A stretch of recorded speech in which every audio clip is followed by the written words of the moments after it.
벌써 9시가 넘었네. 근데 집에 들어가기 싫다. 야, 의자 위에 옷 좀 그만 쌓아두라고. 옷 걸어둘 데가 없는데 어떡해. 행거에 죄다 언니 옷만 꽉꽉 차있잖아. 그냥 친구 집에서 자고 올걸. 저는 1남 3녀 중 장녀로 태어났습니다. 보시다시피 부모님이 남동생을 보려다 보니 어느새 딸만 셋인 집안이 되어버렸죠. 하지만 그런 건 전혀 신경 쓰지 않았어요. 늦둥이 막내 남동생이 얼마나 예뻤는지 서로 누가 제일 좋냐고 장난치며 남동생의 사랑을 독차지하려고 할 정도였으니까요. 그런데 남동생이 중학생이 되면서 저희 사남매의 사이가 예전 같지 않아졌습니다. 집안 형편이 어려워져 16평짜리 작은 빌라로 이사를 가게 되었는데 방 3칸에 거실과 부엌조차 분리되지 않은 아주 좁은 집이었어요. 사실 거실이라고 부르기도 민망한 구조였습니다. 그런데 방 3칸 중 창고 같은 2뼘 남짓한 작은 방이 하나 있었는데요. 엄마는 그 비좁은 방에 저희 세자매를 구겨넣듯 몰아놓고 남동생에게는 훨씬 더 큰 방을 내주셨습니다.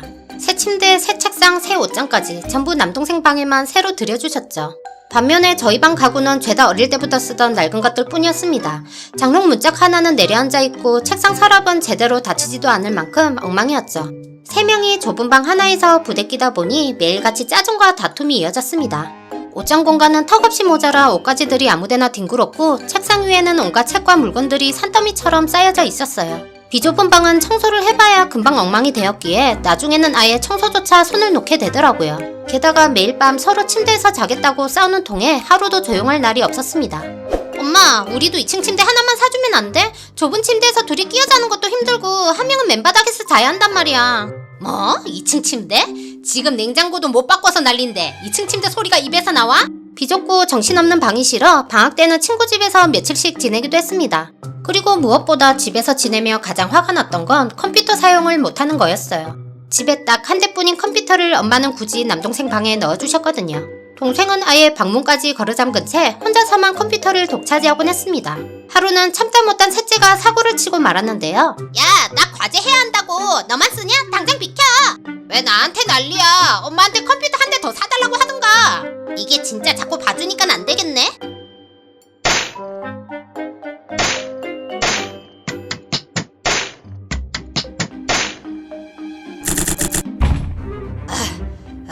비켜.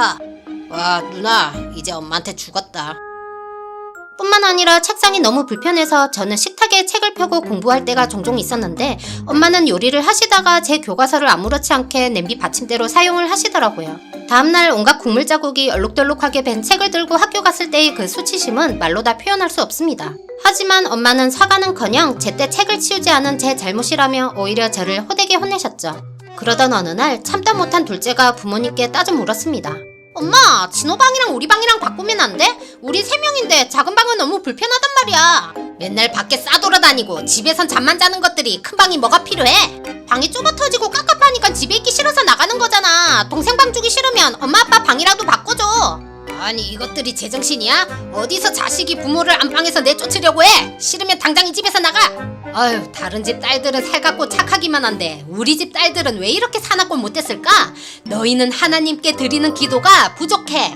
독실한 기독교 신자였던 부모님은 신앙심을 빌려 저희 세자매를 회개로 다스리겠다며 강제로 교회에 데려가 기도까지 시키셨습니다.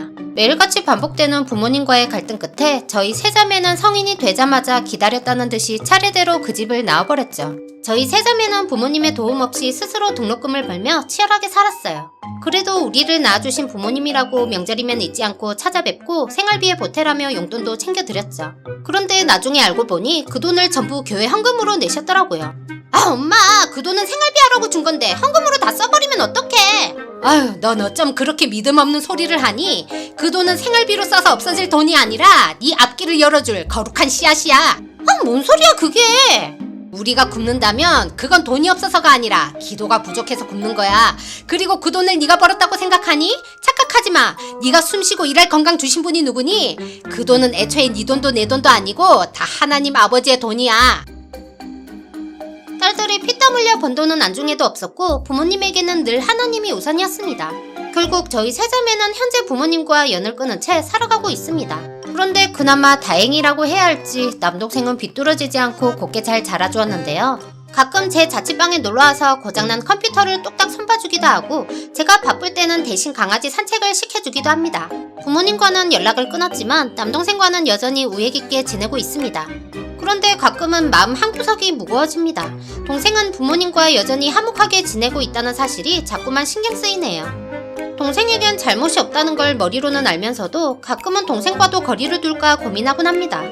저희 세자매의 상처가 너무나 깊다 보니 부모님과 잘 지내는 남동생을 보는 것만으로도 마음이 복잡해지는 건 어쩔 수 없나 봐요. 만약 여러분이 제 상황이라면 어떻게 하실 것 같나요?